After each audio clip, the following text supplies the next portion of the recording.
First என்னோட சேனலுக்கு வந்ததுக்கு ரொம்ப தேங்க்ஸுங்க. டிஎன்பிஎஸ்சி இந்தியன் பாலிட்டி சிலபஸ்லேருந்து சிட்டிசன்ஷிப் அண்ட் ஃபண்டமெண்டல் ரைட்ஸ் இந்த டாப்பிக்லேருந்து குவிஸ் கண்டக்ட் பண்ணியிருந்தோம் இல்லைங்களா.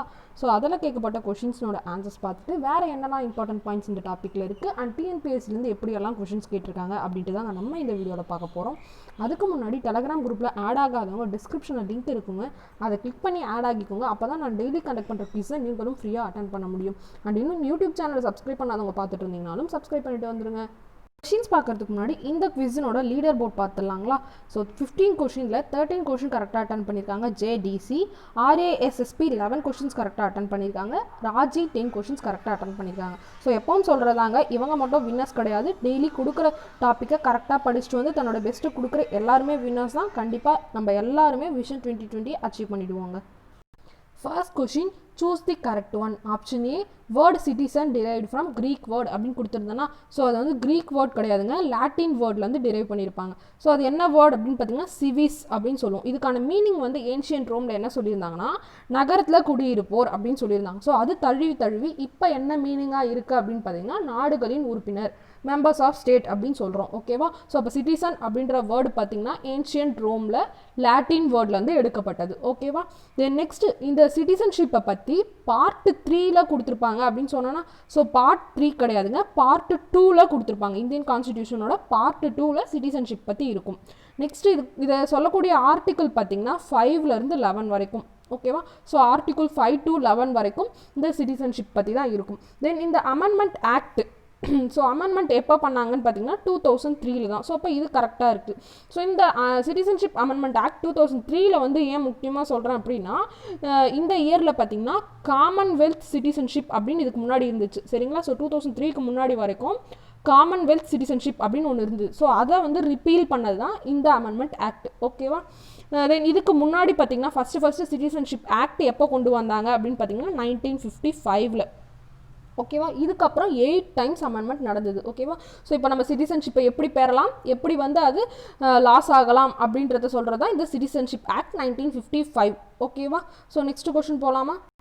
Second question, according to citizenship act which one among is incorrect about acquirement of citizenship. இந்திய குடியுரிமை சட்டம் படி குடியுரிமை பெறுதல் பற்றி தவறானவை எது அப்படின்னு கேட்டிருந்தோன்னா, ஃபஸ்ட்டு அக்வயர்மெண்ட் ஆஃப் சிட்டிசன்ஷிப், அதாவது குடியுரிமை பெறுதல் பார்த்திங்கன்னா டோட்டலாக 5 ways இருக்குங்க. ஓகேவா. அதில் ஃபஸ்ட்டு பார்த்திங்கன்னா பை பர்த், பிறப்பால் குடியுரிமை. ஸோ இது எப்படின்னா ஆன் ஆர் ஆஃப்டர் ஜனவரி 26, 1950. ஓகேவா. ஜனவரி 26, 1950க்கு அன்னைக்கும் அதுக்கப்புறமும் பிறந்தவர்களுக்கு இந்தியன் சிட்டிசன்ஷிப் பெறுறது தான் பை பர்த். ஓகேவா. நெக்ஸ்ட்டு பை டெசன்ட் அப்படின்னு ஒன்று இருக்குது. ஓகேவா. பை டெசன்ட் அப்படின்னா வம்சாவழி மூலம் அப்படின்றது. இப்போ நம்ம எல்லாருமே பை டெசன்ட் மூலமாக வந்தவங்க தான்.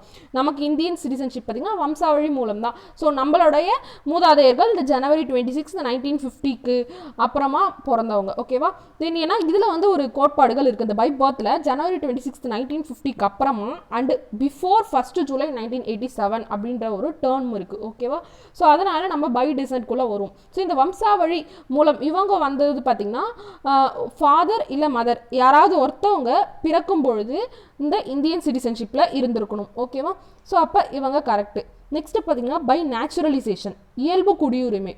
ஸோ இயல்பு குடியுரிமை அப்படின்னா என்ன அப்படின்னு பார்த்தீங்கன்னா, ஸோ அவங்க இந்தியன் ஆரிஜினாக இருப்பாங்க. ஓகேவா. ஸோ அவங்க இந்தியன் ஆரிஜினாக இருந்து இந்தியாவை தாண்டி வெளியில் எங்கேயாவது ரெசிடென்ட் அவுட் சைட், அதாவது வெளிநாடுகளில் தங்கி இருக்காங்க அப்படின்னா அவங்க மினிமம் 7 years ஆகுது இந்தியாவுக்குள்ளே இருக்கணும். அப்படி இருந்தால் தான் ரெஜிஸ்ட்ரேஷன் மூலமாக அவங்க இந்தியன் சிட்டிசன்ஷிப்பை வாங்கிக்கலாம். இது ஒன்று. இன்னொன்று என்னென்னு பார்த்தீங்கன்னா, இந்திய பெண்ணையோ இல்லை ஆணையோ திருமணம் செய்வதன் மூலமாக பை ரெஜிஸ்ட்ரேஷன் மூலமாக இந்தியன் சிட்டிசன்ஷிப்பை பெறலாம். ஸோ பட் ஆனால் இதுக்கு லிமிட் இருக்குது. 7 years வந்து இந்தியாவில் ரெசிடெண்ட்டாக இருக்கணும். ஓகேவா.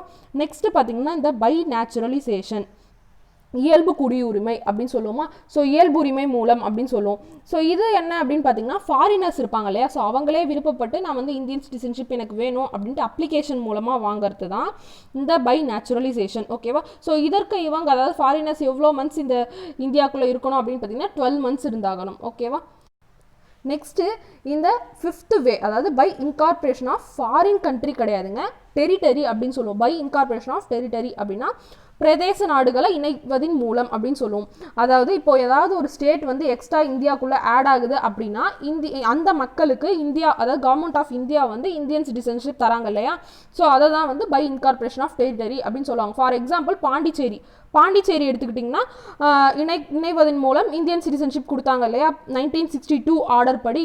ஸோ அதெல்லாம் சொல்கிறது தான் இந்த இன்கார்பரேஷன் ஆஃப் டெரிட்டரி அப்படின்றது. ஓகேவா? ஸோ இப்போ 5 டைப்ஸ் தெரிஞ்சிச்சா acquirement of citizenship. Next question போலாமா? இன்னும் நம்மளுடைய ஸ்டே ஃபோக்கஸ் சேனலை சப்ஸ்கிரைப் பண்ணாதவங்க சப்ஸ்கிரைப் பண்ணிடுங்க. கூடவே பக்கத்தில் இருக்க பெல் ஐக்கானையும் ப்ரெஸ் பண்ணிடுங்க. Third question, according to Citizenship Act, by birth a person born outside India on or after இந்திய குடியுரிமை சட்டம் படி எதற்கு முன்னர் வெளிநாட்டில் பிறந்திருந்தாலும் அவருடைய தந்தை இந்திய குடிமகனாக இருக்கும் பட்சத்தில் அவர் வம்சாவழி மூலம் இந்திய குடியுரிமையை பெறுகிறார் அப்படின்ட்டு. ஸோ நம்ம செகண்ட் டைப் பார்த்தோம் இல்லையா, பை டெசன்ட் அப்படின்னு சொல்லிட்டு. ஸோ இது வந்து என்ன சொன்னோம், ஜனவரி 26, 1950 அப்புறமா வந்து பிறந்தவங்களா அவங்களோட தந்தையோ இல்லை தாயோ இருந்தால் அவங்களுக்கு இந்தியன் சிட்டிசன்ஷிப் பெறலாம் அப்படின்னு பார்த்தோமா. அப்போ இதுக்கான answer option B. Next question போகலாமா? Fourth question, citizenship act. So first citizenship act வந்து 1955 கொண்டு வந்தாங்க. ஸோ அதில் என்ன இருக்குன்னா எப்படி வந்து சிட்டிசன்ஷிப் வாங்கலாம், தென் லாஸ் ஆஃப் சிட்டிசன்ஷிப் வந்து எப்படி என்ன அப்படின்ற டீட்டெயில்ஸ்லாம் கொடுத்துருப்பாங்க அப்படின்னு சொன்னோன்னா அப்போ இதுக்கான ஆன்சரும் option B. Fifth question, how many ways of losing citizenship. இந்திய குடியுரிமையை இழத்தல் எத்தனை வழிமுறைகள் உள்ளன? ஸோ அக்வயர்மெண்ட்டுக்கு எப்படி 5 வேஸ் இருக்கோ லாசிங்க்கு பார்த்தீங்கன்னா 3 வேஸ் இருக்குது. ஓகேவா? ஸோ அந்த 3 என்னென்ன அப்படின்னு பற்றி நம்ம அடுத்த கொஸ்டினில் பார்ப்போம். Sixth question, which one is not the way of losing citizenship. இந்திய குடியுரிமையை இழத்தல் வழிமுறைகளில் இல்லாதது. ஸோ 3 வே பார்த்தோமா, அது என்னென்னு பார்த்தீங்கன்னா ரெனுன்சியேஷன், டெர்மினேஷன், டெப்ரிவேஷன் அப்படின்னு சொல்லுவோம். ஸோ ஃபஸ்ட்டு ரெனுன்சியேஷன் அப்படின்னா என்னென்னு பார்த்தீங்கன்னா வாலண்ட்ரியாக நான் வந்து வேறு கண்ட்ரிக்கு போயிட்டேன், அந்த கண்ட்ரியில் நான் சிட்டிசன்ஷிப் வாங்கிட்டேன் அப்படின்னா எனக்கு இந்தியன் சிட்டிசன்ஷிப் வேணாம் அப்படின்ட்டு நானே முன் வந்து கேன்சல் பண்ணிக்கிறது தான் ரெனுன்சியேஷன் அப்படின்னு சொல்லுவோம். நெக்ஸ்ட்டு பார்த்தீங்கன்னா டெர்மினேஷன் அப்படின்னா குடியுரிமை முடிவுக்கு வருதல் அப்படின்னு சொல்லுவோம். லா மூலமாக வந்து நம்ம அந்த இந்தியன் சிட்டிசன்ஷிப் வந்து கேன்சல் ஆகிறது. ஸோ இப்போ இதுவும் பார்த்தீங்கன்னா நான் வந்து வெளி கண்ட்ரியில் நான் சிட்டிசன்ஷிப் வாங்கிட்டேன், ஆனால் வந்து நான் விருப்பப்பட்டு வந்து கேன்சல் பண்ணல அப்படின்னா கவர்மெண்ட்டே வந்து கேன்சல் பண்ணிடும். அதை தான் வந்து டெர்மினேஷன் அப்படின்னு சொல்லுவாங்க. தேர்டு பார்த்தீங்கன்னா டெப்ரிவேஷன் சொல்லுவோம், குடியுரிமை மறுத்தல் அப்படின்னு சொல்லிட்டு. ஸோ இது பார்த்தீங்கன்னா கம்பல்சரி டெர்மினேஷன் அப்படின்னு சொல்லுவாங்க. அதாவது கான்ஸ்டிடியூஷனில் இருக்கக்கூடிய ஏதாவது வந்து நீங்கள் மதிக்காமல் விட்டுட்டீங்க, இல்லை வந்து ஃப்ராடுலண்ட்டாக வந்து வேறு கண்ட்ரியில் இருக்க நீங்கள் இந்தியன் சிட்டிசன்ஷிப்பாக வாங்கியிருக்கீங்க அப்படின்னா உங்களுக்கு ஆர்டர் மூலமாக கேன்சல் பண்ணுறது தான் டிப்ரிவேஷன் அப்படின்னு சொல்லுவாங்க, குடியுரிமை மறுத்தல் அப்படின்னு சொல்லுவோம். ஸோ டோட்டலாக 3 வே இருக்குங்க.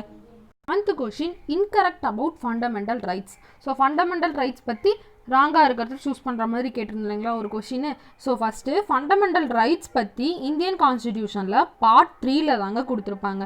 ஸோ அப்போ அது கரெக்டாக இருக்குது. நெக்ஸ்ட்டு எந்த ஆர்டிக்கிள்லேருந்து எந்த ஆர்டிக்கிள் வரை ஃபண்டமெண்டல் ரைட்ஸ் பற்றி இருக்கும்னு பார்த்தீங்கன்னா ஆர்டிக்கிள் 12 ஆர்டிக்கிள் 35 வரைக்கும். ஓகேவா? ஸோ அது கரெக்டாக இருக்குது. தென் ஃபண்டமெண்டல் ரைட்ஸ் அப்படின்றது எந்த கண்ட்ரிலேருந்து பாரோ பண்ணாங்க அப்படின்ட்டு பார்த்தீங்கன்னா ரஷ்யா அப்படின்னு கொடுத்துருக்கேன்னா, ஸோ ரஷ்யா கிடையாதுங்க, யூஎஸ் கான்ஸ்டிடியூஷன்லேருந்து தான் ஃபண்டமெண்டல் ரைட்ஸை இந்தியன் கான்ஸ்டிடியூஷன் அடாப்ட் பண்ணியிருப்பாங்க. ஓகேவா? தென் நெக்ஸ்ட் ஃபண்டமெண்டல் ரைட்ஸ் பார்த்தீங்கன்னா டோட்டலாக வந்து 7 ஃபண்டமெண்டல் ரைட்ஸ் இனிஷியலாக வச்சுருந்தாங்க. ஓகேவா? தென் அதுக்கப்புறமா தான் ரைட் டு ப்ராப்பர்ட்டி அப்படின்ற ரைட்டை வந்து எடுத்துட்டாங்க. ஸோ இப்போ டோட்டலாக 6 ஃபண்டமெண்டல் ரைட்ஸ் தான் இருக்குது. ஓகேவா? நெக்ஸ்ட் கொஸ்டின் பார்க்கலாமா? 8th question, choose the correct one. Option A, part 4 of constitution is Magna Carta கொடுத்துருக்கேன்னா, so first part 4 வந்து மக்ன கர்த்தான்னு சொல்ல மாட்டாங்க, பார்ட் 3 தான் சொல்லுவாங்க. ஓகேவா? இந்தியன் கான்ஸ்டிடியூஷனோட பார்ட் 3 ஃபண்டமெண்டல் ரைட்ஸ்லாம் இருக்கு இல்லையா, அதை தான் மக்ன கர்த்தா ஆஃப் இந்தியா, அதாவது இந்தியாவின் மகாசாசனம் அப்படின்னு சொல்லுவாங்க. ஓகேவா? அப்போ அது தவறாக இருக்குது. நெக்ஸ்ட்டு மக்ன கர்த்தா அப்படின்றத முதல்ல யார் வந்து கொண்டு வந்தாங்க அப்படின்னு பார்த்தீங்கன்னா இங்கிலாந்து கிங்கான ஜான் அப்படின்றவர் தான் கொண்டு வந்திருப்பாரு. எதனால் இவர் இதை கொண்டு வந்திருப்பாருன்னு பார்த்தீங்கன்னா முதலாளிகளிடம் இருந்து எதிர்ப்பு நிறைய வந்ததுனால 1215 ஃபஸ்ட்டு மக்ன கர்த்தா, அதாவது சார்ட்டர் ஆஃப் ரைட்ஸ் அப்படின்னு ஒன்று சொல்லுவார், உரிமைகளின் பட்டயம் அப்படின்னு சொல்லிட்டு அதுக்கு மக்ன கர்த்தா அப்படின்னு நேம் வைப்பார். ஓகேவா? ஸோ அப்போ இவர் தான் வந்து மக்ன கர்த்தா அப்படின்றத கொண்டு வந்தவர். ஸோ யாருன்ற நேம் பார்த்துக்கோங்க, ஜான் அப்படின்றவர். தென் எந்த கண்ட்ரியோட இதுன்னு பார்த்தீங்கன்னா இங்கிலாண்டோட கிங். ஓகேவா? தென் நெக்ஸ்ட் மக்ன கர்த்தா is related to fundamental duties அப்படின்னு கொடுத்துருக்கேன்னா, ஸோ இப்போ தான் சொன்னேன் மக்ன கர்த்தா அப்படின்றது பார்த்தீங்கன்னா சார்ட்டர் ஆஃப் ரைட்ஸ் அப்படின்னு சொன்னோம். ஸோ அப்போ அது வந்து ஃபண்டமெண்டல் ரைட்ஸை பற்றி தான் இருக்கும், ஃபண்டமெண்டல் டியூட்டிஸ் கிடையாது. ஓகேவா? தென் அதே போல் இந்த மக்னா கர்த்தாவை தான் என்னன்னு சொல்லுவாங்கன்னு பார்த்தீங்கன்னா ஃபஸ்ட்டு ரிட்டன் டாக்குமெண்ட் அப்படின்னு சொல்லுவாங்க. ஓகேவா? ஃபண்டமெண்டல் ரைட்ஸை பற்றி சொன்ன ஃபஸ்ட்டு ரிட்டன் டாக்குமெண்ட் என்ன அப்படின்னு பார்த்தீங்கன்னா இந்த மக்னா கர்த்தா தான். ஓகேவா? Then next right to constitutional remedies வந்து ஆர்டிகல் 51A அப்படின்னு கொடுத்துருக்காங்க. ஸோ ஆர்டிகல் 51Aல சொல்லியிருக்க மாட்டாங்க, ஆர்டிகல் 32ல தான் ரைட் டு கான்ஸ்டிடியூஷனல் ரெமிடிஸ், அதாவது தீர்வு காணும் உரிமை பற்றி சொல்லியிருப்பாங்க. ஓகேவா? நெக்ஸ்ட் கொஷின் போகலாமா? 9th question, choose the correct one. Option A abolition of untouchability, article 18. Option B, protection of life and personal liberty, Article 21A. Option C, right to employment of children, Article 23. Freedom to manage religious affairs, Article 26 அப்படின்னு கொடுத்துருக்காங்க. So இப்போ இதை பற்றி வந்து நம்ம question படி பார்க்கறதுக்கு பதிலாக ஃபண்டமெண்டல் ரைட்ஸ் டோட்டலாக என்னென்னலாம் இருக்குது, ஸோ அதில் என்னென்ன ஆர்டிகல்ஸ் என்னென்ன சொல்லுது அப்படின்றத நம்ம சமச்சீர் புக்ஸ் வச்சே பார்க்கலாங்களா? டோட்டலாக வந்து 6 ஃபண்டமெண்டல் ரைட்ஸ் இருக்குதா அப்படின்னு சொன்னோமா? ஸோ அதில் ஃபஸ்ட்டு ரைட் பார்த்தீங்கன்னா ரைட் டு ஈக்குவாலிட்டி, சமத்துவ உரிமை அப்படின்னு சொல்லுவோம் இல்லைங்களா? ஸோ அது வந்து ஆர்டிகல் 14லேருந்து ஆர்டிகல் 18 வரைக்கும் இருக்குது. ஸோ இப்போ ஆர்டிகல் 14 என்ன அப்படின்னு பார்த்தீங்கன்னா ஈக்குவாலிட்டி பிஃபோர் லா, ஸோ சட்டத்திற்கு முன் அனைவரும் சமம். நெக்ஸ்ட்டு பார்த்தீங்கன்னா article 15 prohibition of discrimination on grounds of religion, race, caste, sex or place of birth. So ஒருத்தவங்களோட கேஸ்ட் இல்லை ரேஸ் இதை பொறுத்து வந்து பாகுபடுத்துவது கூடாது அப்படின்ட்டு சொல்கிறது தான் ஆர்டிகல் 15. நெக்ஸ்ட் பார்த்தீங்கன்னா article 16 equality of opportunity in matters of public employment, பொது வேலை வாய்ப்பு வந்து எல்லாருக்குமே வந்து அந்த ஆப்பர்ச்சுனிட்டி கிடைக்கணும் அப்படின்னு சொல்கிறது. நெக்ஸ்ட் ஆர்டிகல் 17 பார்த்தீங்கன்னா அபாலிஷன் ஆஃப் அன்டச்சபிலிட்டி, தீண்டாமை ஒழிக்கிறது. ஆர்டிகல் 18 பார்த்தீங்கன்னா abolition of titles except military and academic. So பட்டப்பெயர்கள் எதுவும் இருக்கக்கூடாது, அதாவது அகாடமிக் மூலமாகவோ, அதாவது இப்போது பார்த்தீங்கன்னா பக்கத்தில் MBBS BE அப்படியெல்லாம் போடுறாங்க. ஸோ அகாடமிக் ரிலேட்டடாக இல்லாமல் இல்லை மிலிட்டரி ரிலேட்டடாக இல்லாமல் வேறு ஏதாச்சும் இப்போ வந்து பேருக்கு முன்னாடி எதுவும் பட்டப்பெயர்லாம் வச்சுக்கூடாது, அதை தான் அபாலிஷன் பண்ணணும் அப்படின்னு சொல்கிறது பார்த்தீங்கன்னா ஆர்டிகல் 18. ஓகேவா? தென் செகண்ட் ஃபண்டமெண்டல் ரைட்ஸ் பார்த்தீங்கன்னா ரைட் டு ஃப்ரீடம் அப்படின்ட்டு கொடுத்துருக்காங்க. ஆர்டிகல் 19ல் பார்த்தீங்கன்னா freedom of speech and expression, assembly, association, movement, residence and profession. So ஒருத்தவங்க வந்து தன்னுடைய எண்ணங்களை வந்து வெளிப்படுத்தலாம், என்ன வேணால் பேசலாம், அதாவது அவங்களோட விருப்பத்தை பற்றி மற்றவங்கள பற்றி பேசுறதா சொல்லியிருக்க மாட்டாங்க. ஆர்டிகல் 19ல் ஒரு தனிப்பட்ட நபர் தான் பேசுகிறதுக்கும் தென் அவங்களோட எண்ணங்களை வெளிப்படுத்துறதும், அசம்பிளி அதாவது 10 பேர் சேர்ந்து ஒரு இடத்துல மீட் பண்ணலாம், தென் அசோசியேஷன் அவங்களே சங்கம் உருவாக்கலாம், மூவ்மெண்ட் இல்லை ஏதாவது மூமெண்ட் க்ரியேட் பண்ணலாம், இல்லை அவங்க எந்த இடத்துக்கு அந்த 10 பேர் சேர்ந்து எந்த இடத்துக்கு போகணுன்னு விருப்பப்படுறாங்களோ, யார் எந்த நாட்டுக்கு வேணால் போகலாம், அந்த மாதிரி ரெசிடென்ஸ், தென் எந்த தொழில் வேணால் மேற்கொள்ளலாம் அப்படின்னு சொல்கிறது தான் ஆர்டிகல் 19. நெக்ஸ்ட்டு பார்த்தீங்கன்னா article 20 protection in respect of conviction for offences, அதாவது குற்றம் சாட்டப்பட்ட நபருக்கு வந்து உரிமை அளிக்கணும், தண்டனைகள்லேருந்து பாதுகாக்கணும் அப்படின்னு சொல்கிறது தான் இந்த ஆர்டிகல் 20. நெக்ஸ்ட் ஆர்டிகல் 21 பார்த்தீங்கன்னா protection of life and personal liberty அப்படின்னு கொடுத்துருக்காங்களா? ஸோ ஒரு தனிப்பட்ட நபர்னுடைய அவங்களோட வாழ்க்கையை, அது மட்டும் இல்லாமல் அவங்களுக்கு தனிப்பட்ட சுதந்திரம் கொடுக்கணும் அப்படின்னு சொல்கிறது. நெக்ஸ்ட் ஆர்டிகல் 21A பார்த்தீங்கன்னா right to elementary education, so தொடக்க கல்வி எல்லாருக்கும் இருக்கணும் அப்படின்ற ரைட் சொல்கிறது தான் ஆர்டிகல் 21A. நெக்ஸ்ட்டு ஆர்டிகல் 22 பார்த்தீங்கன்னா protection against arrest and detention in certain cases, சில கேசஸ்க்கு சில வழக்குகளெல்லாம் பார்த்தீங்கன்னா கைது செய்கிறத தடுக்கிறதுக்கும் தென் காவலில் வைத்திருப்பாங்க இல்லையா? ஸோ இப்போ ஃபார் எக்ஸாம்பிள் இப்போ கட்சிக்காரங்களாம் இருக்காங்கன்னா ஏதாவது ஒரு சத்திரத்தில் வந்து அவங்கள லாக் பண்ணி வச்சுருப்பாங்க, அதான் டிடென்ஷன் சொல்லுவோம். ஸோ இதெல்லாமே தவிர்க்கிறதுக்காக உரிமைகளும் இருக்குது, அதை தான் ஆர்டிகல் 22 அப்படின்னு சொல்கிறாங்க. ஓகேவா? நெக்ஸ்ட்டு பார்த்தீங்கன்னா third fundamental right against exploitation அப்படின்னு சொல்லுவோமா? ஸோ இதில் பார்த்தீங்கன்னா டோட்டலாக 2 ஆர்டிக்கல் இருக்கும். ஸோ ரைட் அகைன்ஸ்ட் எக்ஸ்ப்ளாய்டேஷன்னா சுரண்டலுக்கு எதிரான உரிமை அப்படின்னு சொல்லுவோமா? ஆர்டிகல் 23 என்ன சொல்லுதுன்னு பார்த்தீங்கன்னா prohibition of traffic in human beings and forced labour, கொத்தடிமைகள் அப்புறம் கட்டாய வேலை இதெல்லாமே இருக்கக்கூடாது அப்படின்னு சொல்கிறது தான் ஆர்டிகல் 23. நெக்ஸ்ட் ஆர்டிகல் 24 பார்த்தீங்கன்னா prohibition of employment of children in factories etcetera, so ஆபத்தான பகுதிகளெல்லாம் குழந்தை தொழிலாளர்கள் இருக்கக்கூடாது அப்படின்னு சொல்கிறது தான் article 24. Next fourth fundamental right பார்த்தீங்கன்னா ரைட் டு ரிலிஜியன் அப்படின்னு சொல்லுவாங்களா, சமய சார்பு உரிமை. ஸோ அதில் 4 ஆர்டிக்கல் இருக்குது. ஆர்டிக்கல் 25 என்ன சொல்லுதுன்னு பார்த்தீங்கன்னா freedom of conscience and free profession practice and propagation of religion. So ஒருவர் வந்து எந்த சமயத்தை வேணாலும் பின்பற்றலாம், தென் அதை வந்து ஃபாலோ பண்ணலாம். ஃபார் எக்ஸாம்பிள் இப்போ கிறிஸ்டியன்ஸ் இருக்காங்கன்னா அவங்க வந்து சில விஷயங்கள்லாம் பண்ணுவாங்க இல்லையா, ஸோ அவங்களோட கிறிஸ்டியனுக்கு சேரணும் அப்படின்றதுக்காக சில ப்ரேயர்ஸ்லாம் இருக்குது. ஸோ அந்த மாதிரி எல்லாம் பண்ணிக்கிறதுக்கு தனிப்பட்ட நபருடைய விருப்பம் தான் அப்படின்னு சொல்லுவாங்க. நெக்ஸ்ட் ஆர்டிகல் 26 பார்த்தீங்கன்னா freedom to manage religious affairs. So freedom to manage religious அஃபேர்ஸ்னால் நீங்கள் இப்போ நீங்கள் இந்துவாக இருக்கலாம், கிறிஸ்டியனாக இருக்கலாம். பட் இப்போ நான் இந்துவாக இருக்கேன், நான் வந்து கிறிஸ்டியன் வந்து வழிபடணும்னு நினச்சா படலாம். இல்லை நான் கிறிஸ்டியனாக இருக்கேன் அப்படின்னாலும் நான் ஹிந்து கோயிலுக்கு போய் சாமி கும்பிடலாம். இதெல்லாமே சொல்கிறது சமய விவகாரங்களில் வந்து ஃப்ரீடம். நெக்ஸ்ட் பார்த்தீங்கன்னா article 27 freedom from payment of taxes for promotion of any religion. எந்த ஒரு ரிலிஜியனுக்கு நம்ம டேக்ஸ் வந்து பே பண்ணணும், நான் இப்போ கிறிஸ்டியனை போற்றி நான் வழிபடுறேன் அப்படின்னா நான் அதுக்கு வந்து டேக்ஸ் பே பண்ணணும் அப்படின்றது கிடையாது. நெக்ஸ்ட் பார்த்தீங்கன்னா article 28 freedom from attending religious instruction or worship in certain educational institution. For example இப்போ கிறிஸ்டியன் காலேஜ் இருக்குது அப்படின்னா எனக்கு விருப்பப்பட்டால் நான் அந்த ப்ரேயர்ஸ் அந்த ஏதாவது விஷயங்கள் இருக்குன்னா நான் அதில் கலந்துப்பேன், இல்லைனா நான் கலந்துக்காமலும் இருப்பேன். ஸோ அதுக்கான உரிமையை தரது தான் ஆர்டிகல் 28. ஓகேவா? நெக்ஸ்ட் ரைட்ஸ் பார்க்கலாமா? 5th fundamental right cultural and educational rights. So இது என்ன அப்படின்னு பார்த்தீங்கன்னா இதில் 2 ஆர்டிக்கல் இருக்கும்.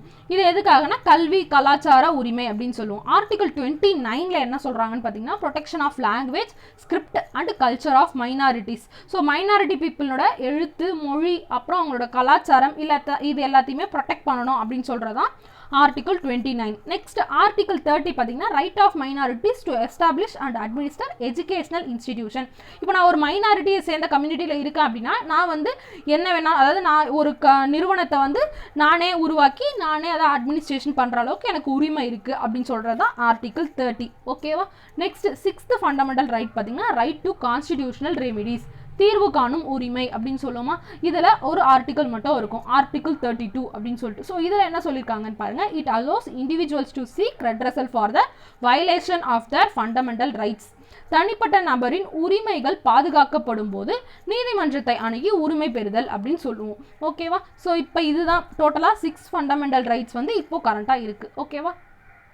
இப்போ நம்ம பார்த்துட்டோம் இல்லையா, abolition of untouchability, protection of life and liberty, then right to employment of children. இது எல்லாமே வந்து எந்த ஆர்டிக்கலில் இருக்குது அப்படின்றத நீங்களே கமெண்ட்டில் லீவ் பண்ணுங்கள். சரியா? ஸோ இப்போ நம்ம நெக்ஸ்ட் கொஸ்டின் போகலாமா?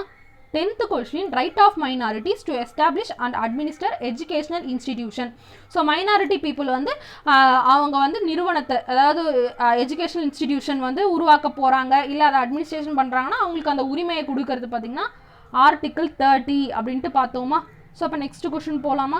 11th question protection against arrest and detention comes under. எந்த ஒரு மனிதனும் கைது செய்யப்படும் போது அதற்கான காரணத்தை தெரிவிக்காமல் காவலில் வைக்கக்கூடாது அப்படின்னு சொல்கிறது எந்த ரைட்ஸ்ன்னு பார்த்தீங்கன்னா right to life and personal liberty அப்படின்னு சொல்லுவாங்க. ஓகேவா? வாழும் உரிமை மற்றும் தனிநபர் சுதந்திரம் அப்படின்னு சொல்லுவோம். ஓகேவா? நெக்ஸ்ட் கொஸ்டின் போகலாமா? 12th question incorrect one. Option A right to property, article 31. So right to property அதை பற்றி நம்ம இன்னும் பார்க்கல இல்லையா. ஸோ ரைட் டு ப்ராப்பர்ட்டி அப்படின்றதும் ஒரு ரைட்ஸாக இருந்துச்சு. ஓகேவா? ஸோ 7 ஃபண்டமெண்டல் ரைட்ஸ் இனிஷியலாக இருந்ததுன்னு சொன்னோம் இல்லையா, அதில் ஒன்று தான் இந்த ரைட் டு ப்ராப்பர்ட்டி அப்படின்றது. இதை பற்றி சொல்கிறது தான் ஆர்டிக்கல் 31, அதாவது சொத்துரிமை அப்படின்னு சொல்லுவோம். இதை வந்து பார்த்திங்கன்னா ஃபண்டமெண்டல் ரைட்ஸ்லேருந்து டெலீட் பண்ணிட்டாங்க. ஸோ அது எந்த அமெண்ட்மெண்ட் ஆக்ட் மூலமாக டெலீட் பண்ணாங்க அப்படின்ட்டு பார்த்தீங்கன்னா 44th அமெண்ட்மெண்ட் ஆக்ட். ஓகேவா? ஸோ இங்கே 42nd அமெண்ட்மெண்ட் ஆக்ட்னு கொடுத்துருக்கேன்னா அப்போ தவறு. 44th அமெண்ட்மெண்ட் ஆக்ட் 1978 மூலமாக இந்த ரைட் டு ப்ராப்பர்ட்டி அப்படின்றத இந்தியன் கான்ஸ்டிடியூஷனோட ஃபண்டமெண்டல் ரைட்ஸ்லேருந்து எடுத்துட்டாங்க. ஓகேவா? தென் நெக்ஸ்ட் இதை பார்த்திங்கன்னா ஒரு லீகல் ரைட், அதாவது சட்ட உரிமையாக வந்து இதை கொடுத்துருக்காங்க, இந்த ரைட் டு ப்ராப்பர்ட்டி, அதாவது ப்ராப்பர்ட்டி உரிமையை வந்து. ஓகேவா? ஸோ அது எந்த ஆர்டிக்கலில் கொடுத்துருக்காங்கன்னு பார்த்தீங்கன்னா 300A. அது எந்த பார்ட்டில் இருக்குது அப்படின்னு பார்த்தீங்கன்னா பார்ட் 12 இருக்குது. ஓகேவா? ஸோ இது வந்து இப்போ ஒரு லீகல் ரைட்ஸாக தான் இருக்குது, ஃபண்டமெண்டல் ரைட்ஸில் இல்லை. ஓகேவா? நெக்ஸ்ட் கொஸ்டின் போகலாமா? 13th question choose the correct one. Option A habeas corpus. Protect the petitioner who require legal help by public authority. ஆட்கொணர்வு நீதி பேராணை அப்படின்னு சொல்லுமா ஹேபியஸ் கார்பஸ். ஸோ இப்போ ஹேபியஸ் கார்பஸ் அப்படின்னா என்ன அப்படின்னு பார்த்தீங்கன்னா ஏதாவது பீப்புள்ஸ் வந்து இல்லீகலாக அரெஸ்ட் பண்ணுறாங்க, ஸோ என்ன காரணம் எதுவுமே சொல்லாமல் சும்மா அரெஸ்ட் பண்ணி வைக்கிறாங்க அப்படின்னா அந்த பீப்புள்ஸை காப்பாற்றணும் அப்படின்றதுக்காக கொண்டு வரப்பட்ட ஆணை தான் ஹேபியஸ் கார்பஸ், ஆட்கொணர்வு நீதி பேராணை அப்படின்னு சொல்லுவோம். நெக்ஸ்ட் பார்த்தீங்கன்னா ப்ராஹிபிஷன் கொடுத்துருக்குன்னா தடையுறுத்தும் அப்படின்னு சொல்லுவாங்க, தடையுறுத்தும் பேராணை அப்படின்னு சொல்லுவாங்க. நெக்ஸ்ட் இதில் என்ன கொடுத்துருப்பாங்கன்னு பார்த்தீங்கன்னா prohibit subordinate court acting beyond its jurisdiction, அதாவது கீழ் நீதிமன்றம் இருக்கு இல்லையா, அது வந்து தன்னுடைய சட்ட எல்லையை தாண்டி வந்து செயல்பட்டுச்சு அப்படின்னா அதை ப்ராஹிபிட் பண்ணுறதுக்காக கொண்டு வந்தது தான் இந்த ப்ராஹிபிஷன் அப்படின்றது. ஓகேவா.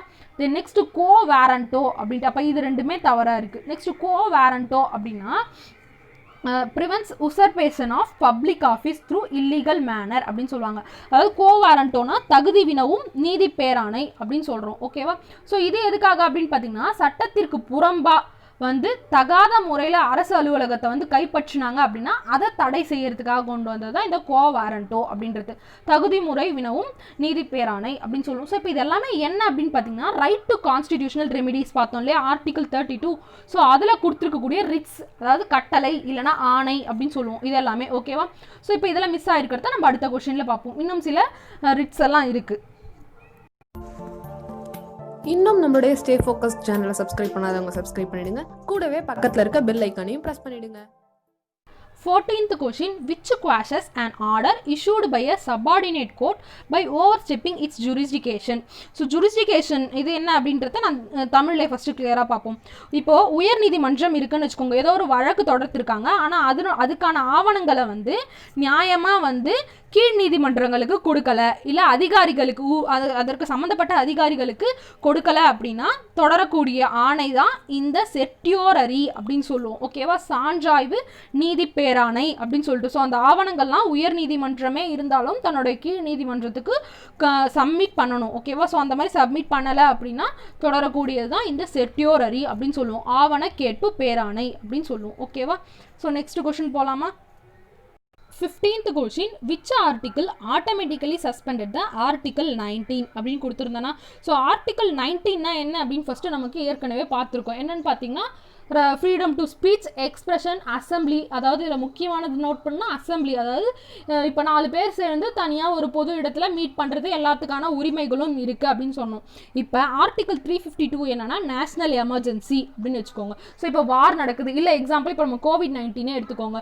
லாக்டவுன் பீரியடில் 4 பேர் வந்து எனக்கு வந்து ரைட்ஸ் இருக்குது அப்படின்னு சொல்லிட்டு நான் போயிட்டு வெளியில் நாங்கள் 4 பேர் சேர்ந்து ஏதாவது பிரச்சாரம் பண்ணலாம் அப்படின்ற உரிமை இருக்குது அப்படின்றதெல்லாம் ஸ்டாப் பண்ணுறதுக்காக பண்ணுறது தான் இந்த விஷயம். ஸோ அதை தான் சொல்கிறாங்க ஆர்டிக்கல் 19 சஸ்பெண்ட் பண்ணக்கூடியது எந்த ஆர்டிக்கல்னு பார்த்தா ஆர்டிக்கல் 352 அப்படின்னு சொல்கிறது. தென் இந்த ரைட்ஸை வந்து யார் கொடுப்பாங்க அப்படின்னு பார்த்தீங்கன்னா பிரசிடென்ட் தான் கொடுப்பாங்க, பார்லிமெண்ட் அப்ரூவ் பண்ணணும். ஓகேவா.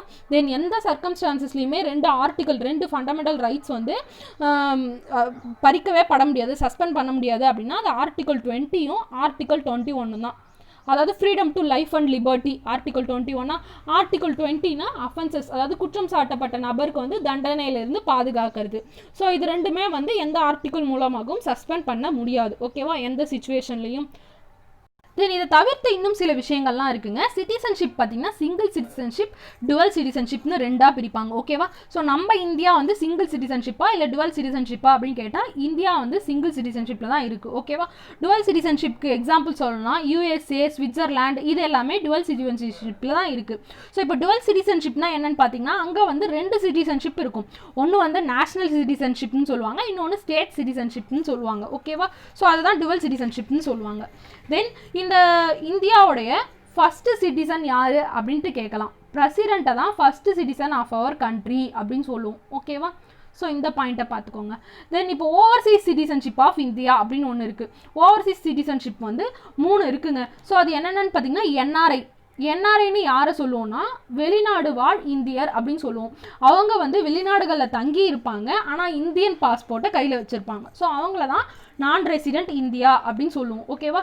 நெக்ஸ்ட் பார்த்தீங்கன்னா PIO அப்படின்னு சொல்லுவோம், பர்சன் ஆன் இந்தியன் ஆரிஜின் அப்படின்னு சொல்லிட்டு இந்தியாவை பூர்வீகமாக கொண்டு இருப்பாங்க, இல்லை அவங்களோட மூதாதையர்கள் வந்து இந்தியர்களாக சேர்ந்தவர்களாக இருப்பாங்க, ஆனால் அவங்க அதர் கண்ட்ரியில் வேறு சிட்டிசன்ஷிப் வாங்கி இருப்பாங்க. எக்ஸப்ட் பாகிஸ்தான், பங்களாதேஷ், ஸ்ரீலங்கா, பூட்டான், ஆப்கானிஸ்தான், சைனா, நேபாள் இந்த 7 கண்ட்ரியை தவிர்த்து வேறு எந்த கண்ட்ரி சிட்டிசன்ஷிப் வச்சுருந்தாலும் பரவாயில்ல, அவங்க பர்சன் ஆன் இந்தியன் ஆரிஜின் தான். ஓகேவா? தென் இந்த ஒரு ஸ்கீம், இந்த பர்சன் ஆன் இந்தியன் ஆரிஜின் அப்படின்ட்டு ஒரு ஸ்கீமே கொண்டு வந்தாங்க. அது எந்த இயர்னு பார்த்தீங்கன்னா 2015. ஓகேவா? நெக்ஸ்ட்டு இன்னொரு ஓவர்சீஸ் சிட்டிசன்ஷிப் என்னன்னு பார்த்தீங்கன்னா OCI அப்படின்னு சொல்லுவோம், overseas citizen of Indian card holder அப்படின்னு சொல்லுவாங்க. ஓகேவா? ஸோ இவங்க யாருன்னு பார்த்தீங்கன்னா ஃபாரின் கண்ட்ரியை சேர்ந்தவங்க. இவங்க ஒன்று டூரிஸ்ட்டுக்காக வந்திருக்கலாம், டூருக்காக வரலாம், இல்லை வந்து ஸ்டூடெண்ட்ஸ் யாராவது படிப்புக்காக வரலாம். ஸோ அவங்க எல்லாருமே பார்த்தீங்கன்னா இந்த மாதிரி overseas citizens of Indian card ஹோல்டராக இருப்பாங்க. ஸோ அவங்க அந்த கார்டை வச்சுட்டு அவங்க இன்டெஃபினைட்டாக இந்தியாவுக்குள்ளே வசிக்கலாம். ஓகேவா? இல்லை வேலை பார்க்கலாம். அதுதான் இந்த கார்டுக்கான ஒர்த்து. ஓகேவா? தென் இது வந்து எந்த கண்ட்ரீஸ்லேருந்து வரவங்க பண்ணக்கூடாதுன்னு பார்த்தீங்கன்னா பாகிஸ்தான் அண்ட் பங்களாதேஷ். ஸோ இந்த கண்ட்ரியை சேர்ந்தவங்க நம்ம இந்தியாவுக்குள்ளே வந்து இந்த கார்டை ஹோல்ட் பண்ண முடியாது. தென் அதே போல் இந்த கார்டு ஹோல்டர் வந்து நம்ம இந்தியாவில் ஓட் போடுறதுக்கான உரிமைகள் எதுவுமே கிடையாது. ஓகேவா? தென் இன்னும் 2 விஷயம் இருக்குங்க. இப்போ நம்ம சிட்டிசன்ஷிப் பார்த்தோம் இல்லையா, அதே போல் ஏலியன் இம்மைக்ரண்ட் அப்படின்னு சொல்லுவோம். ஏலியன்னு யாரை சொல்லுவோன்னு பார்த்தீங்கன்னா இப்போ டூரிஸ்ட்டுக்காகவோ இல்லை ஃபாரின் ஸ்டூடெண்ட்ஸ் இங்கே வந்து படிப்பாங்க இல்லையா, அவங்களே ஏலியன்ஸ்னு சொல்லுவோம். இம்மைக்ரண்ட் அப்படின்னு யாருன்னு பார்த்தீங்கன்னா வெளி கண்ட்ரிலேருந்து நம்ம கண்ட்ரியில் செட்டில் ஆகி இருக்கவங்க இல்லையா, ஸோ அந்த மாதிரி நம்ம கண்ட்ரியில் செட்டில் ஆகி வேலை பார்க்குறவங்கள தான் இம்மைக்ரண்ட்ஸ் அப்படின்னு சொல்லுவோம். ஓகேவா? தென் இந்த ஓவர்சீஸ் இந்தியன்ஸ் டே அப்படின்றத பார்த்தீங்கன்னா பிரவாசி பாரதிய திவாஸ் அப்படின்ட்டு சொல்லுவாங்க. ஓகேவா? ஸோ இது எந்த நாள் அப்படின்னு பார்த்தீங்கன்னா மகாத்மா காந்தி வந்து நம்ம இந்தியாவுக்கு வந்திருப்பார் இல்லையா சவுத் ஆஃப்ரிக்காவிலேருந்து, அந்த நாள் தான் ஓவர்சீஸ் இந்தியன்ஸ் டேவாக கொண்டாடுறாங்க. ஸோ அது என்ன டேட் அப்படின்றதையும் நீங்கள் கமெண்ட்டில் லீவ் பண்ணுங்கள். தென் அம்பேத்கர் பற்றி சொல்லணும்னா, அம்பேத்கர் வந்து சுப்ரீம் கோர்ட்டை கார்டியன் ஆஃப் கான்ஸ்டிடியூஷன் அப்படின்னு சொல்லியிருப்பார். ஓகேவா? ஸோ இதெல்லாம் எதுக்கு சொல்கிறேன்னா, இப்போ நம்ம பார்த்த கொஷின்ஸில் இதெல்லாம் கவர் ஆகலை. ஸோ இந்த டாப்பிக்கில் இதெல்லாம் இருக்குது அப்படின்றத பார்த்துக்கோங்க. ஸோ அம்பேத்கர் அவர்கள் கார்டியன் ஆஃப் கான்ஸ்டிடியூஷன் எதை சொல்கிறாங்க அப்படின்ட்டு கொஷின்ஸ் வரும். சுப்ரீம் கோர்ட்டை தான் கார்டியன் ஆஃப் கான்ஸ்டிடியூஷன் அப்படின்னு சொல்லுவார். ஓகேவா? ஸோ அது மட்டும் இல்லாமல் ஆர்டிகல் 32 வந்து heart and soul of constitution அப்படின்னு சொல்லுவார். ஓகேவா? அம்பேத்கர் அவர்கள் ஆர்டிகல் 32 தான் heart and soul of constitution அப்படின்னு சொல்கிறார். ஓகேவா? இந்த சுப்ரீம் கோர்ட் வந்து அம்பேத்கர் சொல்ல மாட்டாருங்க. பொதுவாக இந்தியாவில் கார்டியன் ஆஃப் கான்ஸ்டிடியூஷன் அப்படின்ட்டு எதை சொல்கிறாங்க அப்படின்னு பார்த்தீங்கன்னா சுப்ரீம் கோர்ட் தான் சொல்கிறாங்க. ஓகேவா? ஸோ இந்த மாதிரி பாயிண்ட்ஸ் எல்லாம் ஞாபகம் வச்சுக்கோங்க. நெக்ஸ்ட் இந்த கொஸ்டின் பாருங்கள், குரூப் 4 2019 கேட்டிருக்காங்க. Right to equality. So right to equality பார்த்தீங்கன்னா ஆர்டிகல் 14 ஆர்டிகல் 18 வரைக்கும் பார்த்தோமா. நெக்ஸ்ட் ரைட் டு ஃப்ரீடம் வந்து ஆர்டிகல் 19 to ஆர்டிகல் 22. அடுத்து ரைட் டு கான்ஸ்டிடியூஷனல் ரெமிடிஸ் அப்படின்றது ஆர்டிகல் 32 மட்டும்தான் இருக்கும் அப்படின்ட்டு சொன்னோமா. Next right to freedom of religion அப்படின்ட்டு, ஸோ அது பார்த்தீங்கன்னா ஆர்டிகல் 25 ஆர்டிகல் 28 வரைக்கும் கொடுத்துருப்பாங்க. ஓகேவா? நெக்ஸ்ட் கொஸ்டின் பார்க்கலாமா. நெக்ஸ்ட் இந்த கொஸ்டின் பார்த்தீங்கன்னா குரூப் 1 2015 கேட்டிருக்காங்க. Article 25 of the constitution of India guarantees. இந்திய அரசியல் அமைப்பின் 25வது விதி உத்தரவாதம் அளிப்பது எது அப்படின்னு கேட்டிருந்தாங்களா. ஸோ இதுக்கு பார்த்தீங்கன்னா ரைட் டு ரிலிஜியன், அதாவது சமய உரிமையை சொல்கிறது தான் ஆர்டிகல் 25. ஓகேவா? இது வந்து குரூப் 1 2015 கேட்டிருக்காங்க. இதுவும் குரூப் 1 2015 தாங்க கேட்டிருக்காங்க. இந்த கொஸ்டின் பாருங்க, in which one of the case passport is considered as part of personal liberty. எந்த வழக்கில் கடவுச்சீட்டு பெறுவது தனி மனித சுதந்திர உரிமையுடன் தொடர்புடையதாக கருதப்பட்டது அப்படின்னு கேட்டிருக்காங்க. ஸோ இப்போ நான் ஏற்கனவே சொல்லியிருக்கேன் இல்லையா, குரூப் 1 எக்ஸாம்லலாம் பார்த்தீங்கன்னா கேசஸ் ஏதாவது இருந்தால் அது இம்பார்ட்டண்ட்டாக எந்த இயர் அப்படின்னு பார்த்துக்கோங்க. தென் அதுக்கு எதற்கான கேஸ் அப்படின்றத பார்த்துக்கோங்கன்னு சொன்னால், இப்போ இந்த கொஸ்டின் பாருங்கள், பாஸ்போர்ட்டுக்கு நடக்கப்பட்ட கேஸ் அது வந்து பர்சனல் லிபர்ட்டியில் ஒரு பார்ட் அப்படின்னு சொல்கிறது எந்த கேஸ் அப்படின்னு கேட்டிருக்காங்க. ஸோ அது என்னன்னு பார்த்தீங்கன்னா மேனகா காந்தி 1978 நடந்த கேஸ். ஓகேவா? இந்த கொஸ்டின் பாருங்க, குரூப் 1 2017 கேட்டிருக்காங்க. which one of the following cases is not directly related to article 21 and provision of right to life in the Indian Constitution. கீழ்கண்ட எந்த ஒரு வழக்கு இந்திய அரசியல் அமைப்பு விதி 21 மற்றும் வாழ்வதற்கான உரிமையோடு நேரடியாக தொடர்பில் இல்லாதது அப்படின்னு கேட்டிருக்காங்க இல்லைங்களா. ஸோ இது பார்த்தீங்கன்னா Express Newspapers versus union of India அப்படின்னு கொடுத்துருக்காங்க. ஸோ அப்போ ஆர்டிகல் 21 ரிலேட்டடான கேசஸ் என்னென்னு பார்த்துக்கோங்க. A K Gopalan versus state of Madras, Maneka Gandhi versus union of India, pavement dweller cases அப்படின்றது, நடைபாதை வாழ்வோர் வழக்கு அப்படின்ட்டு கொடுத்துருக்காங்க. ஓகேவா? நெக்ஸ்ட் கொஸ்டின் போகலாமா. இந்த கொஸ்டின் பார்த்தீங்கன்னா குரூப் 4 2018 கேட்டிருக்காங்க. The government of India introduced the rights to education on. இந்திய அரசு கல்வி உரிமை சட்டத்தை நடைமுறைப்படுத்தப்பட்டிய நாள் எது அப்படின்னு கேட்டிருக்காங்க. ஸோ நடைமுறைப்படுத்தப்பட்ட நாள் பார்த்தீங்கன்னா 1 April 2010. ஓகேவா? இந்த கொஸ்டினும் பார்த்தீங்கன்னா குரூப் 4 2018 தான் கேட்டிருக்காங்க. Article 41 of the constitution of India guarantees. இந்திய அரசியல் சட்ட விதி 41 கூறுவது என்ன அப்படின்னு பார்த்தீங்கன்னா ரைட் டு ஒர்க். ஓகேவா, ஆர்டிகல் 41 என்னன்னா right to work. Next question போகிறதுக்கு முன்னாடி நெக்ஸ்ட் ஆப்ஷன் பாருங்கள். the petitioner who requires legal help to get his work done by respective public authorities. விண்ணப்பதாரர்களுக்கு சட்ட உதவி அளித்து பொது சொத்தை பாதுகாத்தல் எது அப்படின்ட்டு பார்த்தீங்கன்னா மேண்டமஸ் அப்படின்னு சொல்லுவோம். கட்டளை உறுத்தும் நீதி பேராணை அப்படின்னு சொல்லுவோம். ஸோ இதை பற்றி நம்ம பார்க்கல இல்லையா, அந்த ரைட் டு கான்ஸ்டிடியூஷனல் ரெமிடிஸில் பார்த்தீங்கன்னா டோட்டலாக 5 இருக்குது. ஸோ அதில் நம்ம 4 தான் பார்த்தோம், 1 பார்க்கல இல்லையா. ஸோ அது என்னன்னு பார்த்தீங்கன்னா இந்த மேண்டமஸ் அப்படின்னு சொல்கிறது கட்டளை உறுத்தும் நீதி பேராணை அப்படின்னு சொல்லுவோம். ஸோ இப்போ மனுதாரர் ஏதாவது மனு கொடுக்க போகிறாங்க அப்படின்னா அதற்கு உதவி அளிக்கிறது தான் வந்து இந்த மேண்டமஸ் அப்படின்றது. ஓகேவா, கட்டளை உறுத்தும் நீதி பேராணை அப்படின்னு சொல்லுவோம். ஓகேவா, இந்த கொஸ்டின் பாருங்க, VAO 2016 கேட்டிருக்காங்க. The government of India introduce right to education on. இந்திய அரசு கல்வி உரிமை சட்டத்தை நடைமுறைப்படுத்திய நாள் எது அப்படின்னு கேட்டிருக்காங்க. இந்த கொஸ்டின் பாருங்க, குரூப் 4 2019 கேட்டிருக்காங்க. Right to clean water is a fundamental right under the Indian constitution.